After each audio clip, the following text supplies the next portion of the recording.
Hi, this is SY Sublime, and this is an installation of my unboxing and installation of my Camfro Sorrocco 2 fan.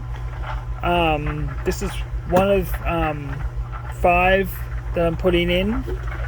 I am putting in, this one's going to go in here, and then there's another one that's going to go over here, and there's going to be one over here, and there's going to be one over here.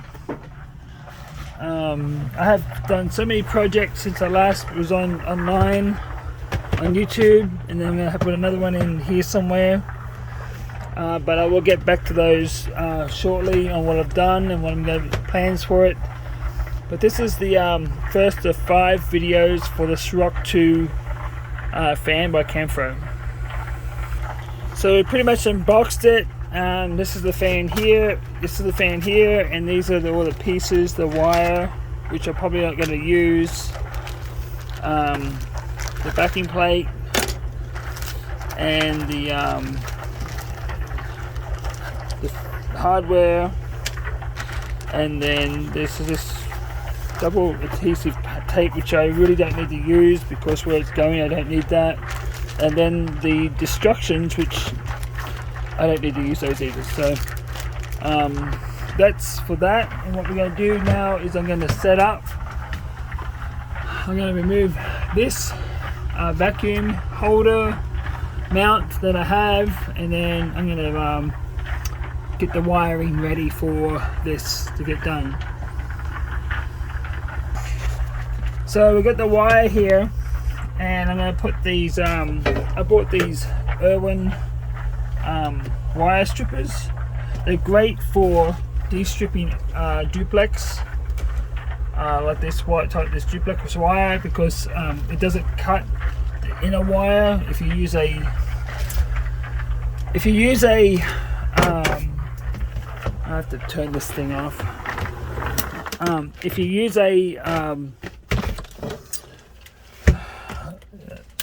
use a scalpel or a razor blade, you usually end up cutting the wires inside and doing what you're supposed to do. So I'm going to set this up real quick. So I've got these wire strippers here. They are so fast. It's hard to do this one-handed, but boom, cut. Sheath is off. Just pull the sheath off. Done. Look at that. Boom. Nice and clean. Cut. If you do a lot of duplex, these are a lifesaver. I only use these when I'm doing duplex, just to cut the outer sheath off. And then I use a different one, which is this one for cutting the individual wires, which I'm going to do off camera. I mean, I'm just going to use these to cut maybe another 1/2 or 3/8 of an inch off the end of these, and going to prep for the ring fittings. I'm not going to use the fittings. I'm not going to use this that comes with it. This is just not. It's not. I don't know. It's not long enough for what I need it for. I just don't want to use this. I'm not going to use this at all.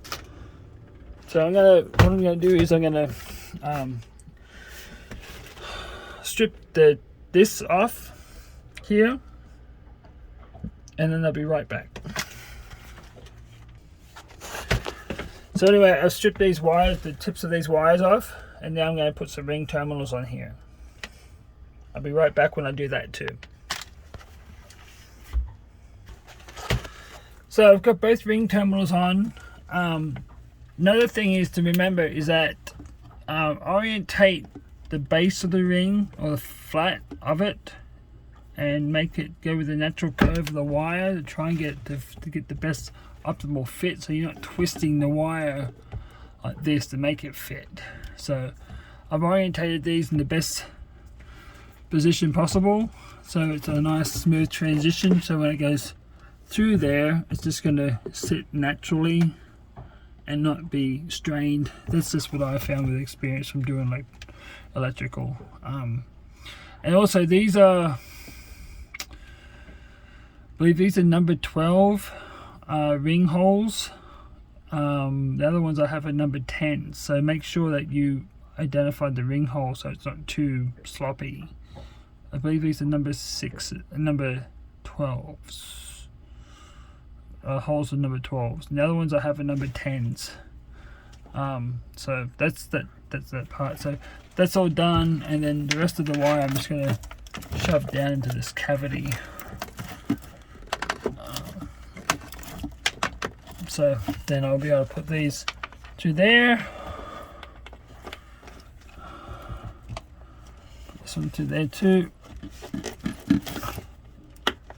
Oh, that's another thing. Make sure that they'll fit through. I think I'm going to have to get some pliers on the other side to pull that through.